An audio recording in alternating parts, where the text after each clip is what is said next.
Welcome, listeners. I hope you've had a fantastic day, or if it's the start of your day, may your chores be done swiftly and your day be full of excitement. And speaking of excitement, I have another episode of Michi's Journey just for you. Part 3 of this ongoing series by Kyle Brant. And a special thank you, of course, to you, Kyle Brant, for sending this one through. So, turn your lights off, the sound up, and get ready for something different. Michi's Journey, Part 3. My team arrived a little after the Hyakume left, but the little eyes crawling over the temple never disappeared. My team and I worked through the day, and a little into the dusk. After all, they only had a week to preserve as many of these books and scrolls. Jane was by far the prettiest girl in our group, and you could say all the guys were infatuated with her. She didn't seem to take notice though. On the walk back, Jane walked up to me and looked over me carefully, before making a generalized statement. "I've never noticed you had a small patch of white hair." I waved my hand in dismissal. It's okay, I forget about it myself sometimes. I tried playing that off as a joke. I didn't want my team to know what it could actually be. Jane quipped this time, nudging her elbow into my ribs. "Got some Marie Antoinette syndrome? What did you see? A ghost? And the fright turned you white?" She giggled at her own joke and rhyme. Just then, something caught my eye. It was a woman in a window on the 3rd story. Her pale skin and contrasting long raven black hair made her stand out. She was resting on her elbows, absent-mindedly staring at the landscape. One of her eyes was visible, as the other sat behind her hair like it was a curtain, and that eye fell upon me, just as a chill shot down my spine. I decided not to look up at her, as I turned my attention back to Jane, who saw the goosebumps forming on my arms. "You cold?" she asked, concerned for a minute. "Yeah, just got a chill is all." I was trying too hard to seem normal and it came off awkwardly. "Sorry, I'm not feeling so good right now, Jane," I stammered out as we arrived at the hotel. "I think I'm going to go and just lay down for the night." Jane's concerned look said she suspected something but didn't want to intrude. "If you feel better later, the whole team is going to the karaoke bar till it closes. I hope to see you there." With that, we parted ways and headed to our separate rooms. As I entered my room, I placed my bag down and retrieved Michi's journal. Placing it on the table, I unpacked my bag and set out new clothes to change into. After a well-deserved shower and change of clothes, I sat in front of the journal mentally preparing to be slung into the past yet again. I was smart enough to bookmark the page I left off on. Upon turning the page, I was slung back to the past. Michi awoke from the slumber he had fallen into after the battle with the vicious Shikigami. 2 days later, the small portion of his white hair had spread from the first inch or so of the patch closer to his scalp, now being at least an inch from the root. Michi knew this wasn't a good sign. The villagers had taken care of him while he was unconscious. The men had spent the first day gathering and burning the spider silk, and one had even retrieved his katana for him. The women tended to him by changing the cloth on his head for his fever. Michi sat up and stretched. "Thank you for taking care of me. How long was I down?" he asked, concerned, when the village chief spoke. "You've been asleep for about 2 full days. We started to wonder if you were poisoned, as your hair turned slightly white as you slept." All the people listened with bated breath for Michi's response. Michi drew in a breath of fresh air as he stood up. "No, I wasn't poisoned during the fight. I just used a spell too strong for my weakened spiritual power." His voice was calm as he retrieved his things and packed up. The village gathered one last time to see Michi off. "Thank you so much for taking care of that monster for us," the village leader said, handing him his payment. "This is all we have to donate to the temple." Michi looked through the bag and took out one of the gold plates and tossed it back, and 3 silver coins, placing them in the leader's hands. "This is more than enough. I don't want you all to be broke just because of me," he said, with a gentleness that filled the village as he turned off the path, and began walking to one of the other villagers he had promised to help on his journey back to the temple. Michi walked for only half a day, where he arrived at a village deep in the woods. He made his way to the inn, and upon entering, he asked the proprietress about the rumors he had heard on his way through. Over half a dozen of the young men disappeared foraging. The middle-aged woman confirmed another 3 men had gone missing recently, the same as the others. Michi could have chalked up this occurrence to the men getting lost in the woods, if they had been from other villages or foreign to this land, but these young men had been raised here and knew the terrain very well.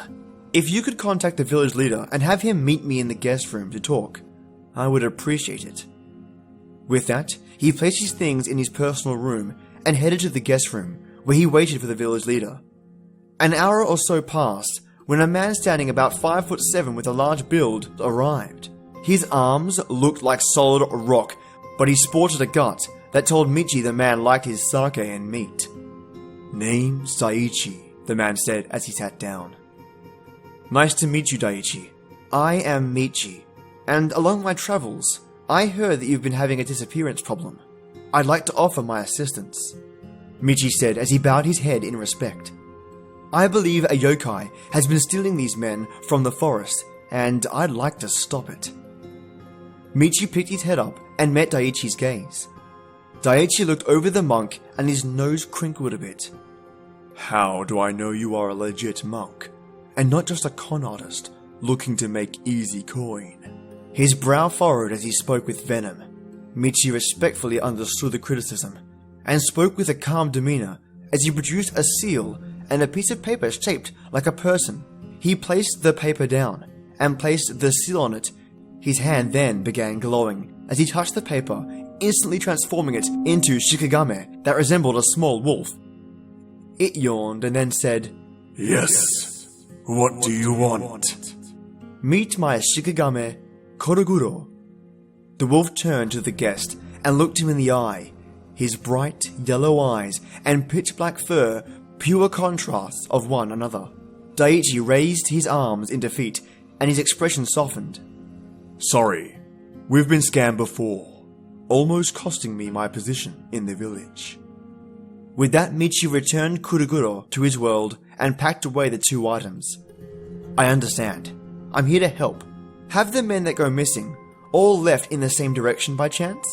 Daiichi scratched his head as he tried to remember details of the men's disappearance. "I believe they all went in the same section, but when we sent older men in to look for them, they didn't find any trace of them."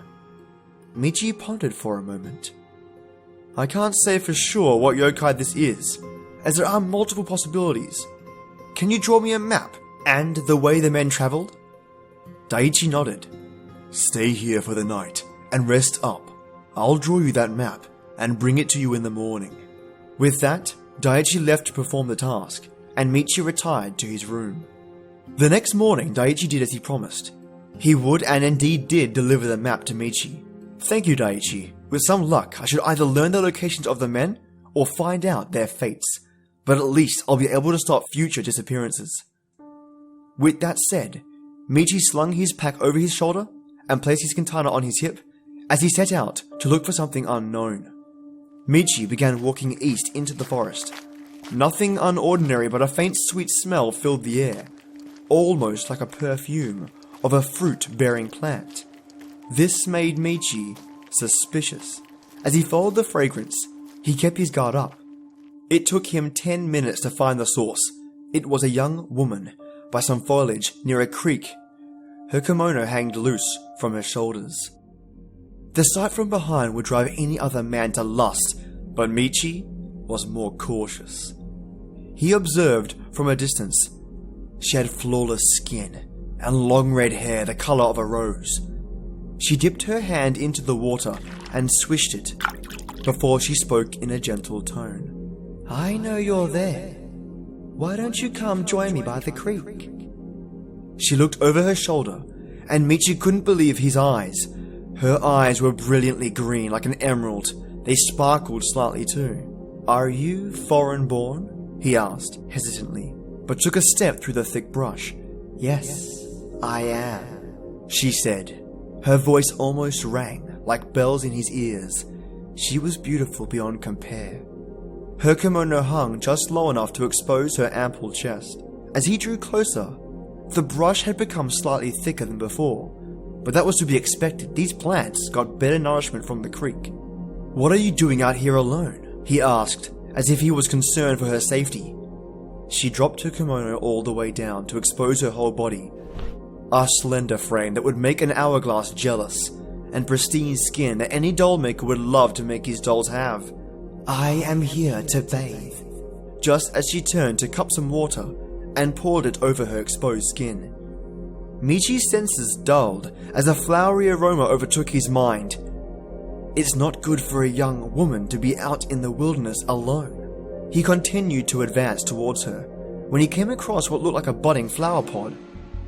Michi went to move the pod, and it exploded with a yellow pollen, and Michi was blinded by the spores. They burned like a million flames in his eyes. He could hear the crackling and snapping of vines as a more demonic feminine voice spoke. "You men are all the same. You fall for a pretty face and a little show of skin." Something large hit his torso and launched him across the forest floor. Michi could feel the creak on his left hand, the water flowing down it. He definitely had some cracked ribs this time, but he cupped his hand and splashed his face with some water to rinse the pollen away. He was partially blinded still. "Well, looks like I have no choice." He stood up as a haggard-looking mass of vines approached him. From what he could make out, the bright red hair and facial features resembled the woman from earlier, and he knew it was a damn Bashōnosei. With that, he hopped back. His vision was only good enough to evade, and extreme close quarters fighting. "I'll have to use Kurogoro." As he dodged a huge vine shot at him, he reached into his pocket and retrieved the paper and seal. He quickly placed the seal on the paper doll and yelled, "Shokan Kurogoro." This time, the paper erupted into a black and purple flame, instead of a pocket-sized Kurogoro. Stepping out of the flames, he was roughly twice as large as Michi. Round his neck floated black and purple flames, as well as smoke billowing from his jowls. "I've been blinded. I hate to ask this of you, but she's the perfect opponent for you to defeat. Please, defeat her," he asked, as if he was talking to a god. Kurogoro huffed. "I'll take care of her this time, but you owe me." Kurogoro dipped his head to the side and slammed into the monster's body with its shoulder, pushing it back a hair. Michi splashed his face repeatedly as he tried to rid his eyes of the pollen. When he finally cleared his eyes of the remaining pollen, he realized that it had a side effect. Colors constantly swamped places, making him disorientated. "Sorry, Kuro. You'll have to handle this one on your own." As he closed his eyes and relied on his other senses to move, Kuro had by now been whipped with 3 large vines, showing a little blood under his fur. "Damn you!" he growled as he inhaled sharp and deeply before expelling a huge amount of black and purple fire. Michi maneuvered around the giant's brawl as he followed the scent he smelled earlier, knowing exactly what it was. The flames burned for only a second on the monster's body before it detached the burning section and discarded it. A new one sprouted instantaneously, and Kurogoro bellowed another column of fire at the monster, this time getting both of its arms. "Good luck surviving this time." He chuckled as he spun around, slamming his tail against its head. The head detached with ease and sailed into the forest. The body seemed to move as it regrew more arms and another head. Michi had found the scent's origins and opened his eyes to confirm in front of him was 6 men naked with a flower-like appendage wrapped around their groins and head and a long vine connected to it. Next to 6 men were withered vines and a small stem with 2 large leaves extending out from it. Michi began digging and quickly grabbed a handful of cleansing salt from a pouch he concealed in his robes. He exposed the root. He then tossed the salt onto the root before it could let out its unholy scream. The plant withered and died in a blink of an eye. He repeated this step with the other 2 plants as the fight between Kurogoro and the Bashōnosei continued. Kurogoro had been billowing out columns of fire as he fought with the yokai, but nothing he did worked. When he heard off in the distance another set of feet approaching. As he looked over, he saw the head he had decapitated had grown its own body. Now it was 2 onto 1, and now he was furious. Hurry up, Michi. I'm outnumbered. Kuroguro dodged 4 vines independently and bellowed out a defensive barrier of his fire in a circle. Michi, understanding the urgency, drew his katana and cut the vines, connecting to the men, and rushed to a mound of vines behind the tree. He tossed the salt onto the mound and quickly struck his katana against a piece of flint, sending a shower of sparks onto the brush, which erupted into flames, exposing the skeletal remains of a woman just before it burnt away into ash. Kuro stayed inside his defensive barrier as the 2 monsters kept trying to whip their way through. When the vines touched the flames, they simply were incinerated. Kuroguro was about to give up when he heard the thing scream in agony and burst into ash right in front of him. Took you long enough, Michi. He said as his body began to become translucent. Michi watched as his shikigami had reached its limit to be summoned. Thank you, rest well, as Kuroguro faded from sight. Michi waited a minute after he last saw Kuroguro before he threw up, due to the disorientation from the pollen side effects. He closed his eyes and began his trek back to the village. Upon arrival, Michi performed a cleansing on his eyes at their local shrine. With the aid of the local deity, he was able to lead a group of men back to the other 6 men.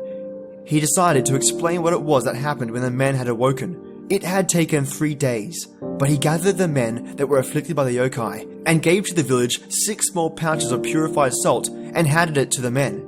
Please, add a pinch of this to each meal for the next month. You are victims of the Bashōnosei, and it has implanted a seed in your body that, if allowed to grow, will produce a root that could kill anyone who digs it up.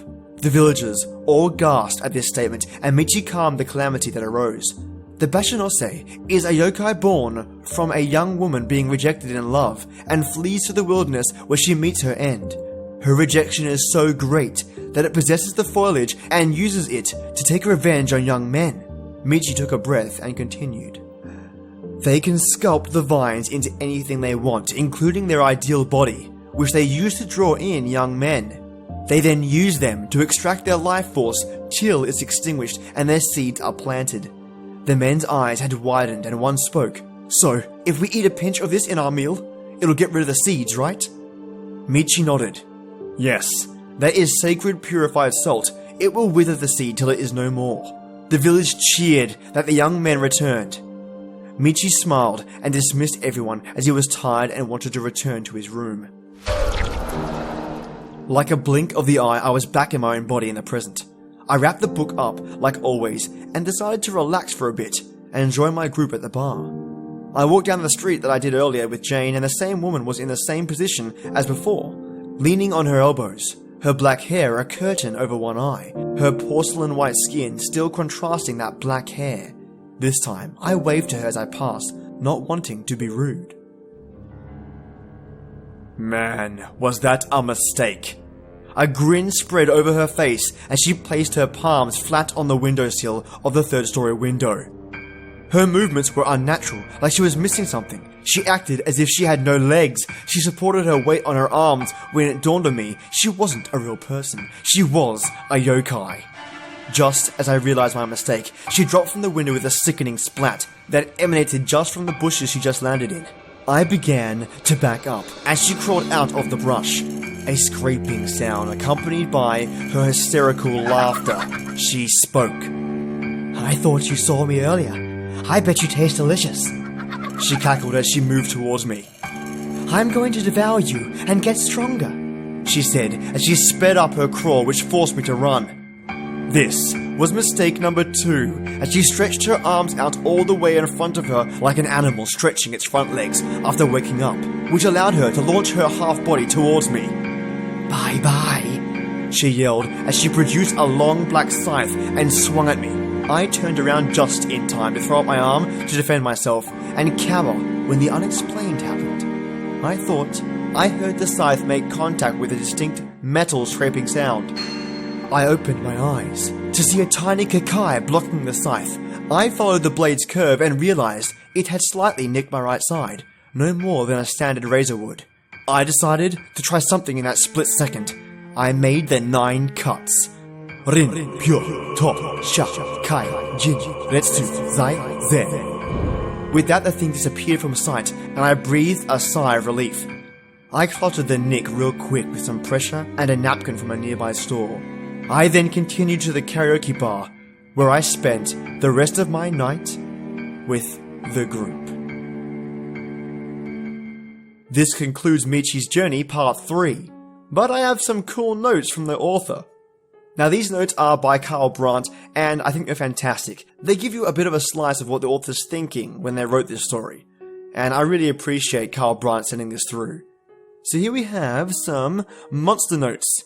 Teke Teke, a Japanese urban legend about the ghost of a young woman, or schoolgirl, who fell on a railway line and was cut in half by the oncoming train. Now a vengeful spirit, Onryo, she travels on either her hand or elbows, dragging her upper torso, making a scratching or teke teke sound. If she encounters anyone at night, and the victim is not fast enough, she will slice them in half at the torso, mimicking her own disfigurement.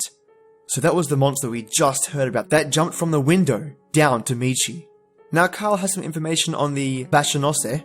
There is literally no information on this yokai. The only thing I could find was a drawing of it from Konjaku Hyaku Shui, supplement to the 100 Demons from the present and the past. So I created my own lore for this one. Hey, nice work, buddy. Good job, Kyle. Good to see, by the way, Kyle, that it wasn't just me that couldn't find information on the Bashōnosei. I looked everywhere for that information, and I came down to the same outcome you did. Kyle also has some spell notes. Shikigami. Shikigami are conjured beings made alive through a complex conjuring ceremony. Their power is connected to the spiritual force of their master, where if the invoker is well introduced and has a lot of experience, their shiki can possess animals and even people and manipulate them. But if the invoker is careless, their shikigami may get out of control in time, gaining its own will and consciousness, and can even raid its own master and kill them in revenge. Usually shikigami are conjured to exercise risky orders for their masters, such as spying, stealing, and enemy tracking. Shikigami are said to be invisible most of the time, but they can be made visible by banding them into small, folded, and artfully cut paper mannequins. There are also shikigami that can show themselves as animals or birds. And lastly, sacred salt, shubatsu, a cleaning ritual performed by sprinkling salt, or a salt that purifies the area of evil. That seems to be a ceremonial process, I guess you could say, that I think a lot of civilizations share. That's really, really interesting. Might have to do some research on that one myself. So, that is Michi's Journey Part 3. Thank you so much for listening, you lovely people. And if you know someone who loves original, new stories by all kinds of authors, send me to them. Oh, and if you're listening to me via iTunes and have a couple of seconds to swing by my profile and leave a review, I would be so grateful. It doesn't just help me grow, it helps authors like Kyle Brant reach way more people and share brand new authors and storytellers from all over the world. Every day I appreciate what you supporters do with this channel. Whether it's listening, liking, subscribing, and reviewing, I am very, very lucky. So thank you so much. And on that note, my awesome listeners, this is the place where stories live, and you telltellers come to listen. Enjoy your day or night, and join me every weekday for our creepy tradition. And as always, till next time.